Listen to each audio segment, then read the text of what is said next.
ang tao mabuhi dili sa pan lamang kundili sa matag pulong nga nagagikan sa baba sa Dios. O kana mabasa lang nato, matun-an gikan sa iya nga balaang pulong nga mao ang Biblia. O magaampo sa kita magatugyan sa ato nga pagtuon karon. Amahan namo nga langit non, nagapasalamat kami Ginoo sa higayon nga makapaminaw na pud kami makatuon sa imong nga pulong. Salamat Amahan sa pag-renew sa mo nga strength. Salamat Ginoo sa pag-preserve whole night Ginoo. Gihatagan mi nimo maayong rest Ginoo. Salamat na pud sa bag-o nga adlaw Ginoo. Og magasugod kami sa among adlaw Ginoo uban ang imong pulong Amahan. Pasayloa kami sa among mga kalapasan bisan pa man Lord nga kami nagakapakyas diha kanimo Ginoo. O bisan pa man ito gyanam nako ngini kani nga pagtuon Ginoo, ikaw jud unta ang mahimaya. O hinaot pa unta Amahan, masaysay ang imong pulong sa pinakasayon, pinakasimple lamang na pamaagi. Dalaygon ka o Dios sa walay katapusan, ang dungog himaya ana lamang kanimo sa pangalan ni Jesus. Amen. Once again no, maayo nga buntag sa tanan o karon ato ang katun-an kani nga tema, the only way out from eternal prison. Og ang ato nga text nga ato ang pagatun-an karon at mabasa kini sa Acts chapter 16 verses 30 down to 31.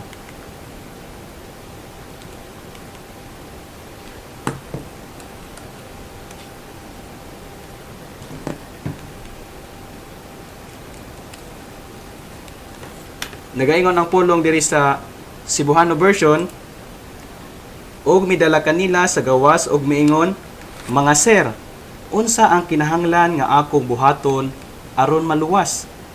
Og sila miingon, tuo ni Ginoong Hesus Kristo, og ikaw maluwas og ang imong panimalay.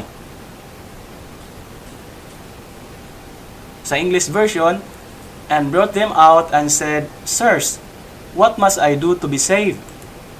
And they said, believe on the Lord Jesus Christ, and thou shalt be saved, and thy house. So, mao ka na karon ang atong pagatunan, the only way out from eternal prison. Og atong makita diri mga higala sa ato nga nabasa nga naay kaning gitawag nga the prisoner. Kinsa man ning prisoner? Mao ni siya ang napriso sa setting nakita nato dira nga sila Apostol Paul og si Silas, silang duha gipriso tungod kay sila nanangyaw sa kaluwasan. O atong makita nganong napriso man sila, paano sila napriso o unsa ilang na-experiencehan dito sa prisuhan or dito sa karsel. Kung imong tan-awon higala ang whole text, ang whole passage mga higala, dira magsugod ka sa verse 16 pababa, atong makit-an diri nga mabasa nato sa verse 16, ug kini nahitabo samtang kami nangadto sa pagampo, usa ka dalaga ang isudlan og espiritu. Sa pagpanagda, mitagbo kanamo nga nagdala sa iyang agalon, sa dakong ginansya pinaagi sa pagpanagna. Kini siya misunod ni Pablo og kanamo og misinggit nga nagaingon, kining mga tawhana mao ang mga sulugoon sa labing taas nga Dios nga nagpakita nganhi kanato sa dalan sa kaluwasan.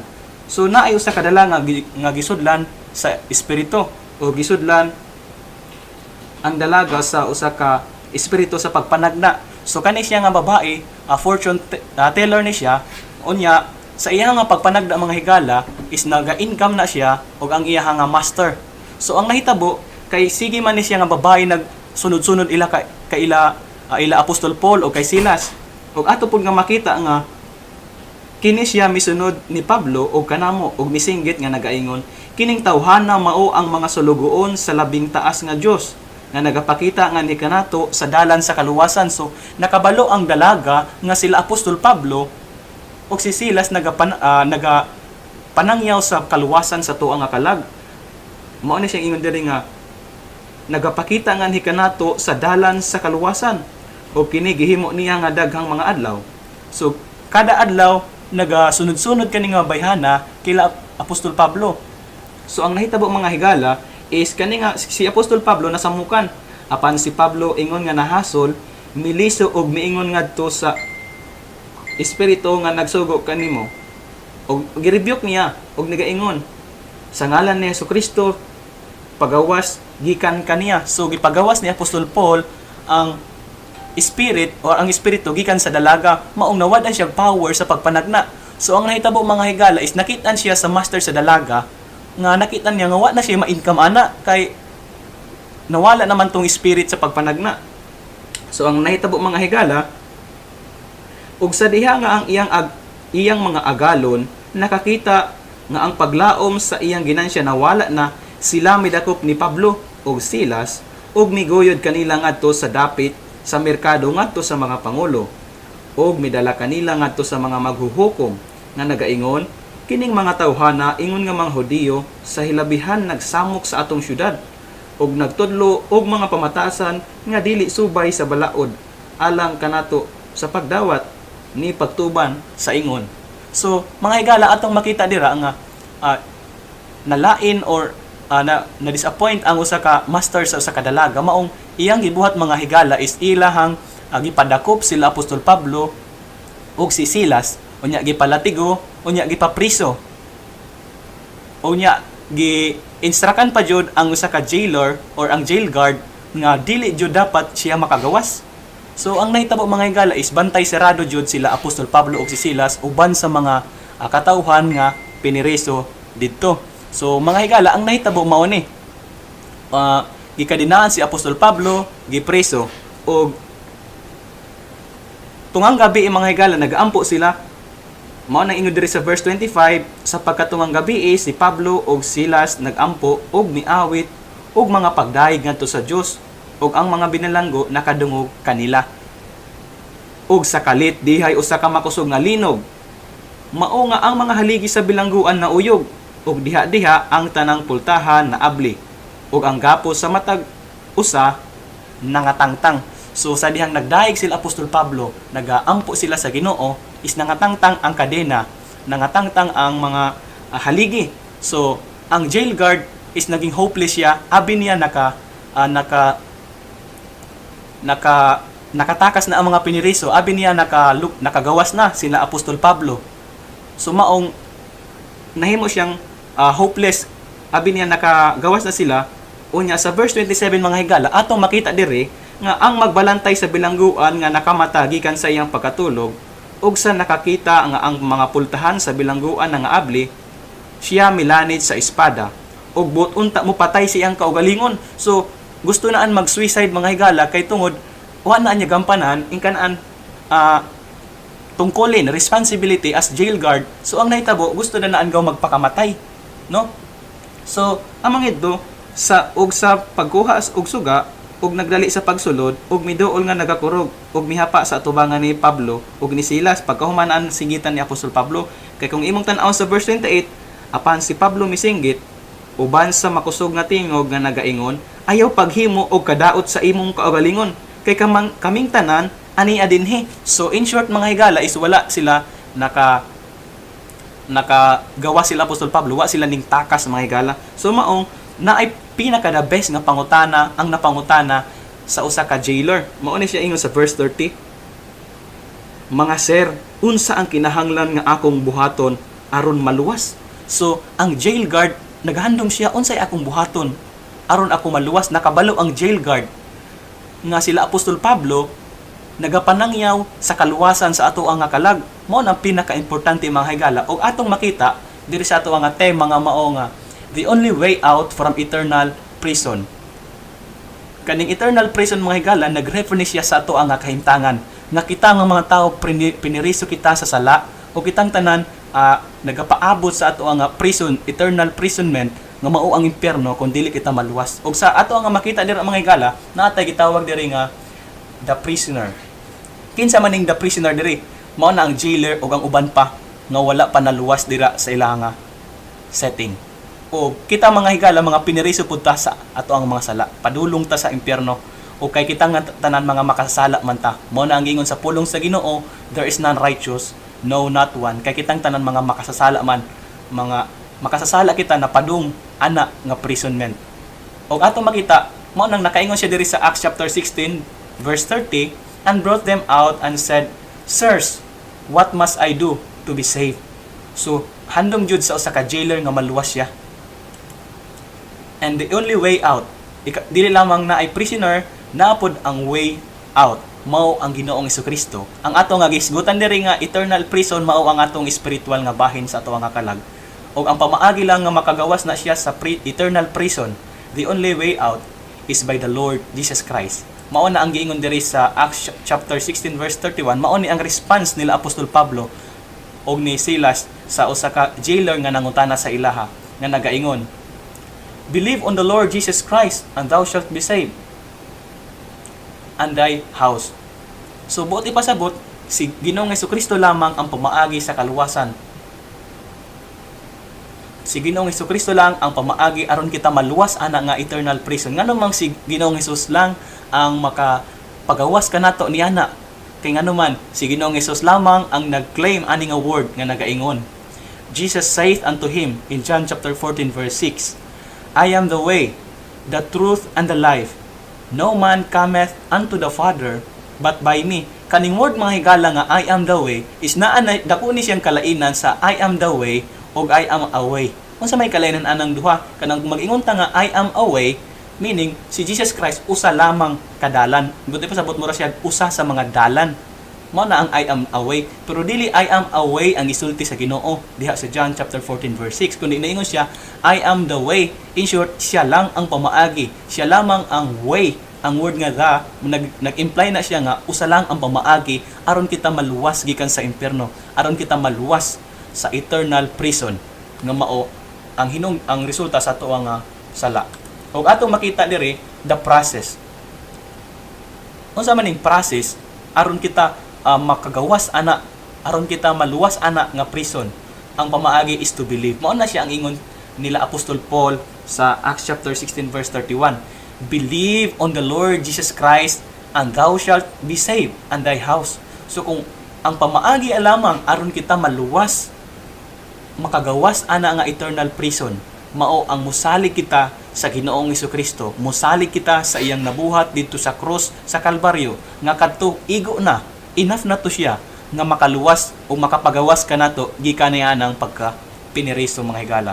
Og ato pong makita mga higala na dili lamang kay naay prisoner nga mao ang mga jailer o ang uban, dili lamang kay naay pamaagi aron makagawas kita sa prison mao si Ginoong Hesukristo o ang process mao ang mutuo, naapoy benepisyo mga higala sa dihang makagawas na ta. Natay ginatawag nga the benefit outside. Unsa man ning benefits or benepisyo sa dihang makagawas na ta ana nga imprisonment?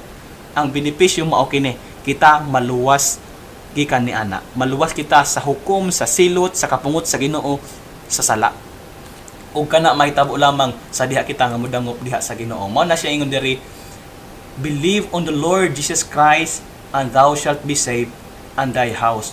Og dili lamang benefit outside nga naluwas ta, ug naapoy mga pribilehiyo sa diha nga kita maluwas, no? Sa diha ang usa ka tawo makagawas ni ana nga imprisonment, eternal prison, naapoy pribilehiyo. Unsa man ning pribilehiyo?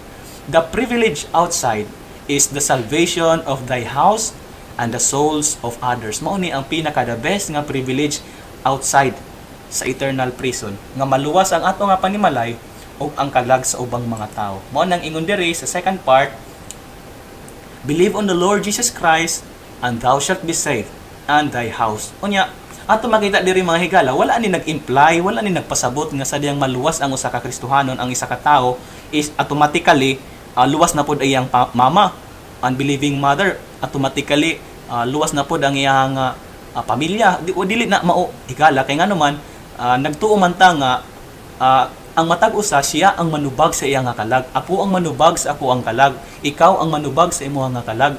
O dili pwede nga ako'y mga tubang sa Ginoo alang sa imong kalag. Dili pod pwede nga ikaw ang mga tubang sa Ginoo alang sa ako ang kalag. Ang pasabot ani mga higala is sa dihang maluwas ka, maluwas pod ang imong panimalay kung masyaran sila sa gospel pod. Probably ikaw ang gamiton sa Ginoo or somebody else ang gamiton sa Ginoo aron maluwas ang imong nga panimalay. Ug mao na siya ang pribilehiyo sa dihang maluwas kita mga higala. Og natay mga pipila nga mga lessons, importante nga mga lessons atong na duha ka passage nga gibasa. Unsa man ning duha? The right question. What must I do to be saved? Mao na ang pinakalami nga pangutana mga higala nga dapat unta gihuna-huna sa tao ang iya nga kalag. Kay nga naman mga higala, magunsa man ang ato nga kadato, kakwartahan, kaadunahan, kung ang ato nga kalag masiparate sa Ginoo o magantos didto sa impierno mga higala, magunsa man ang ato nga mga worldly mga kadato kaadunahan og may pinakapait pa jud higala kung pobrita kay dili man jud ta dato. Pobre pa ta ang ato apa ang kalagyod, padulong pa sa impierno na unsaon na lang jud. So mao na pinaka the best nga question nga dapat mapangutana sa usa ka tawo.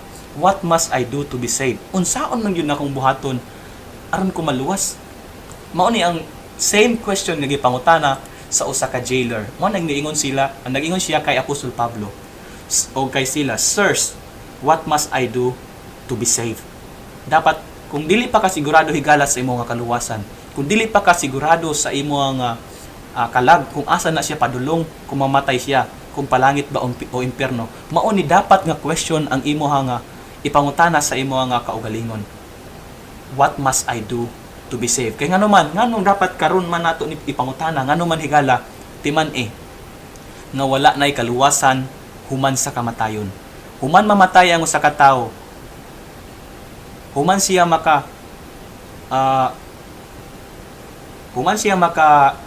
mabugtuan o gininhawa mga higala is wala na siya'y pag-asa. Maon na ang realidad sa kinabuhi. Maon nang dapat karon pa lang masayda nato, makaplaga nato ang kaluwasan nga naa kang Ginoong Hesus lamang. Ug mao ka na ang ato makita diri nga ang pulong sa Ginoo klaro jud nga naapoy gitawag nga dili lamang right question, naapoy kani gitawag nga the right option. Unsa man ning right option? Kay daghang option ang gi-offer sa kalibutan. Naay naguban nauna nga ang kaluwasan is makaplagan sa ilahang nga kaugalingon nga buhat. Ang uban nagunauna nga ang kaluwasan naa sa uban, pero ang Biblia nagaingon nga ang kaluwasan is atong buhaton is kita kinahanglan mo believe. The right option is to believe on the Lord Jesus Christ and thou shalt be saved. Kinahanglan nga kita musalig, maghinulsol, magpaubos ug dayon musalig kita sa Ginoong Hesukristo alang sa ato ang kaluwasan. Ug mao na siya ang the right object. Dili lamang kay kita mo believe, kay kung basihan nato ang faith mga higala is dili na siya jud maulang ang foundation, kundi ang object. Mo ning gingon diri, the right object is the Lord Jesus Christ. Dili enough ang faith, kundi kailangan ang object sa imong nga faith. Asa man nimo gipundar ang imong faith higala? Asa man nimo gipundar ang imong nga pagsalig, pagtuo? Ang imo bang pagtuo, ang imo bang faith imo bang gipundar diha sa Ginoong Hesukristo? Or basin naa kay lain nga gipundaran? Basin ang imong faith nakapundar sa imong nga kaugalingon nga good works? Basin nakapundar ang imong faith diha sa imong nga kaugalingon nga church membership? Basin nakapundar sa imong nga religion? Timan ang right object, ang tama nga object sa ato nga faith, mao lamang ang Ginoong Hesukristo. Kay sa nasulti ko na, siya lamang ang nag-claim sa tanan-tanan, siya ang nag-claim nga siya lang ang dalan, ang kamatuoran ug ang kinabuhi. Walay makaadto sa amahan kundi moagi kaniya. Mao na siya ingon diri, believe on the Lord Jesus Christ. Kinahanglan nga ang ato nga object sa ato nga faith mao ang Ginoong Hesukristo. Dili lamang sa ato ang kaluwasan, sa ato nga kalag, even sa ato nga sa mga panahon nga wala ta kasabot, sa ato nga kanang practical ba nga pagkinabuhi nga kanang wa na ta kabalo kung asa ta kana ata sa sitwasyon nga di nato masabtan. Mao ni ang object dapat sa ato nga faith, dili ang ato ang atong mga pamilya, dili ang ato nga sikinsa pa, kundi ang object sa ato nga faith mao ang Ginoong Hesukristo sa tanang panahon sa ato nga kinabuhi. O mao na si Ginoong Hesus lamang ang ato ang nga masaligan when it comes pod sa ato nga eternal salvation sa ato nga kalag. Ug unsa man ang outcome sa diha nga kita mosalig sa kay Ginoong Hesukristo, naa pod ning gitawag nga right outcome. Unsa man ning right outcome? Thou shalt be saved. Mao ning ingon diri sa Bisaya version nga ug tuon ni Ginoong Hesukristo ug ikaw maluwas. Sa English, believe on the Lord Jesus Christ and thou shalt be saved. Higala ako alang ni emphasize no, ang ingon sa pulong sa Ginoo, tuon ni Ginoong Hesukristo ug ikaw maluwas. So wala nagingon ang pulong sa Ginoo nga tuon ni Ginoong Hesus, malay nimo maluwas ka. Wala nagingon ana ang pulong sa Ginoo. Wala po naingon nga tuon ni Ginoong Hesus, malay nimo maluwas ka, or tuon ni Ginoong Hesus, malay nimo matsambahan, matunungan, malangit ka. Dili na mauhigala kay ngano man dito sa langit, wala man gyud TNT dito. No, kung diri sa earth, diri sa world na manggaling mga TNT kanang nakaadto sa usa ka nasod nga wala sila papilis, illegal, pero sa langit wala na higala, walay nakaadto sa langit nga nakaingon nga natsambahan, nakaari ko sa langit. Dili na mauhigala kay ngano man ang kaluwasan nga gisulti sa Biblia is sure. Mao na ingon siya diri, tuon na Ginoong Hesukristo ug maluwas ka. Sa diyang mosalig ka imong itugan ang imong kinabuhi diya sa Ginoo, maluwas jud ka. Ug mao nang pulong sa Ginoo. Ug ang pulong sa Ginoo is di na siya nagapamakak, mao jud na ang kamatuoran nga si Ginoong Hesukristo lamang ang makaluwas sa atong kalag. Mao na ang itawag nga the right outcome. Ang right outcome sa ato nga pagsalig kang Ginoong Hesus is kita maluwas jud. Maluwas ang atong kalag nga nagapadulong sa impierno. O kana pinaagi kang Ginoong Hesukristo nga namatay gilubong og sa ikatulo ka adlaw na banhaw aron sa pagbayad sa alkuang sala ug sa imuhang sala ug sa sala sa tibuok kalibutan, na kung atoa siyang dawaton, atoa siyang saligan, mahimo kita nga maluwas niya nga imprisonment. So mao ni ang pangutana higala, is your option is right? Tama ba imong option? Ikaw ba tinuod jud nga nagsalig sa Ginoong Hesukristo? Or even sa panahon karon no, sa panahon sa kalisdanan, nagsalig ba ikaw diha sa Ginoo? Gani no ato makita, nabasa nato sa tuong nga teksto sa Acts chapter 16 verses 16 down to 31 ang kahimtang nila Apostol Pablo no. Si Paul as si Silas nagwali sila sa pulong sa Ginoo, pero ang nahitaboon sa man gipapriso sila no. Kung atong tan-awon lahi ra ba ang pagkapriso sa una kay lahi pod sa atong mga pagkapriso sa karon nga context, kay sa una kay kadinahan ang kamot ug ang tiil no. Pero atong makita pod sa passage nga atong nabasa ganihan no, nga despite ni ana nga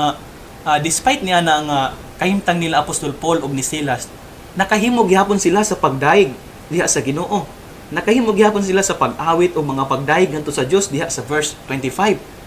Kay ngano man si Paul ug si Silas nagasalig diha sa Ginoo, nakapundar ang ilang nga pagtuo diha sa Ginoo. Kung kita pa siguro ato murag sa ato nga mata, murag dautan kay ito sa ato kay murag lain kaayo nga kanang gipriso ta nga nagwali ka sa pulong sa Ginoo. Unya it seems nga murag lain na kay ito, pero sila Apostol Paul nakabalo sila nga naay purpose ang Ginoo. Naay ang purpose ang Ginoo nganong napriso sila, ug ang usa sa naging effect sa ilang nga pagkapriso mauning usa ka magbalantay sa bilangguan unsa may natabo sila naluwas ug tinuod jud ka na higala ug tinuod jud ang gingon sa pulong sa Ginoo that all things work together for good to them that love God, to them that who are called according to His purpose. Na ay purpose ang tanang butang. O dapat ang ato nga option as a Christian is we need to put our faith in the Lord Jesus Christ. O kung dili pa kasigurado sa imong nga kaluwasan, same option gihapon mga higala is kinahanglan ikaw mo salig nga si Hesukristo maoy makaluwas nimo. Ayaw saligi ang si bisan kinsa, saligi ang Ginoong Hesukristo. Is your object is right? Tama ba imong object? Tama ba ang imong pagduo? At tama ba ang imong object sa imong faith? Sa diha nga nagakapuliki ka sa imong sitwasyon, kinsa man ang imong una nimo nga gisultian sa imong problema o higala. O same pod na siya sa atoa nga mga Kristohanon karon. Ang atong object sa atong faith mao dapat ang Ginoong Hesukristo. Og sa kung dili pa ka sigurado sa imong kaluwasan, i-challenge ti ka. Ayaw ibutang ang object sa imong faith diha sa bisan unsa nga butang diri sa kalibutan or si bisan kinsa nga tawo diri sa kalibutan. Ibutang ang imong object of your faith diha sa Ginoo. Is your option is right? Is your object is right? Then why not right outcome? Daghang mga tawo sa to say mga higala nga sila naa daw sila right option, gibuhat daw nila, nagbilib daw sila sa Ginoong Hesus. Og ang object daw sila nga faith mao ang Ginoong Hesukristo. Pero nga nung dili man sila musangko sa tama nga outcome. Basin ikaw higala nga nagapaminaw karon sa radio, basin dili pa ka sigurado sa imong kaluwasan, nagtuo ka kay Ginoong Hesukristo, pero ang pangutana nganong dili pa ka sigurado sa imong kaluwasan. O kani ang importante nga pangutana mga higala, if you die today, are you 100% sure you are going to heaven? Higala, kung balikon nako ni, kung dili pa ka sigurado sa imong kaluwasan, Ingon ang pulong sa Ginoo sa 2 Corinthians chapter 6 verse 2 nga karon ang adlaw sa kaluwasan higala. Nganong karon man jud ang adlaw sa kaluwasan? Nganong dili man jud ugma? Kay ingon sa book of James nga wala ta kabalo unsa ang mahitabo ugma. Gani ang atong kinabuhi gi-compare ni siya sa usa ka aso nga nakita nimo og binya karon taud-taud what na. So mao nang if you die today, are you 100% sure that you are going to heaven? Kung sigurado na kahigala sa imong kaluwasan, praise the Lord, padayon sa pagpangalagad sa Ginoo, padayon pagbutang sa imong pagtuo diha sa Ginoo in times of crisis o in times sa kanindot sa kinabuhi, padayon ka maga-serve diha sa imong Ginoo, magsunod sa iyang kabubuton. Pero higala kung dili pa ka sure sa imong kaluwasan, nagwonder ka, asa ka hanga ko ang kalag no pag inig kamatay nako. Sultihan ti ka kinahanglan nga imuhang itugyan ang imong kinabuhi diha sa Ginoo. Sultihan nimo ang Ginoo nga imo siyang maginulsol ka sa imong kalapasan dayon imo ang itugyan ang imong kinabuhi sa Ginoo. Ingnan nimo siya, Lord, pasaylo ako sa akong mga kalapasan ug akong ibutang ang akong pagsalig, akong pagtuo diha sa imuha ug sa imong nabuhat dito sa krus sa Kalbaryo 2,000 anyos kapin ang nakalabay. Nga kadto igo na to aron makaluwas sa ako. Unya mga higala mao ni siyang ingon sa pulong sa Ginoo. Unya tinuod na siya nga hell is real. Hell is hot. Hell is forever. The good news, you don't have to go there. Di na nimo kinahanglan nga moadto pa didto. Dili na nako kinahanglan nga moadto pa didto aron mabayran ang ato nga sala, aron mapriso pa ta didto sa itawag nga eternal prison na. Nganuman, mao ni ang good news mga higala. Jesus paid for your sins. Unsa imong buhaton kung dili pa ka sure sa imong kaluwasan, accept Him today. Nganuman, kay wala ta kabalo kung unsay mahitabo ugma. Mao ni siya the only way out from eternal prison. Og salamat kay sa pagpaminaw og mao ni siya nga dapat ato ang ibutang sa ato nga hunahuna nga naa lang jud usa ka pamaagi aron kita makagawas niya nga eternal prison. Usa lang yun, mao ang Ginoong Hesukristo. Mao nang sa iyahan nato ibutang ang ato nga pagsalig, sa iyahan nato ibutang ang atong pagtuo. Bisan pa man sa panahon karon, padayon gihapon ta mosalig sa ato ang buutan matinumanon nga amahan nga nagapadayon ng sustain sa ato ang kinabuhi. Ay salamat kayo sa pagpaminaw og ayop ang pulong sa Ginoo ato ang nasabtan na napaabot kaninyo sa pinaka sayon lamang nga pamaagi. Ako nga pag-ampo handong unta kamo na panalanginan o ginaot pa unta kung wala pa ka decide sa pagdawat sa Ginoo, unta imuha ng dawaton ang Ginoo sa imo nga kinabuhi. Imuha nang itugyan ang imo nga kinabuhi diha sa Ginoo higala kay wala ta kabalo unsay mahitabo ugma. Basin ugma ikaw or ako na pod maong kailangan nga karon pa lang paniguruad jud nga ang imuha nga kalag natugyan na nimo diha sa Ginoo. In kaso moabot man ang kamatayon, naa kay assurance na ang imuhang kalag naa diha sa Ginoo.